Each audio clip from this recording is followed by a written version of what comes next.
Көп адамдар ешқашан айтпайтын дененің алтын қимылдары.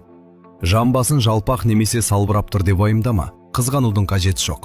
Тек осы қимылдарды үйренсең болды. Шымыр, тартымды, алма тәрізді бөксе оңай жасалады.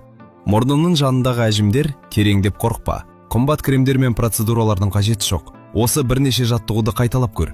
Күніне бар болғаны 14 минуттан жасасаң, бетің көзге көрінерлік өзгереді. Күнде телефонға еңкейіп қарайсың ғой. Сол кезде мойын қатып ауырлай бастайды. Ондайда мына қимылдарды бірден жаса. Мойның бірден жеңілдеп қалады, және телефоныңды да біраз демалысқа жіберген дұрыс. Бұл өкпе денсаулығына арналған жаттығу. Қимылдары өте қарапайым, кез келген адам жасай алады. Өкпе жұмысы айтарлықтай жақсарады.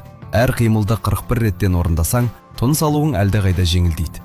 Таңертең тұрған кезде әлсіздік пен шаршау сезесің бе? Онда осы жаттығуды міндетті түрде жаса.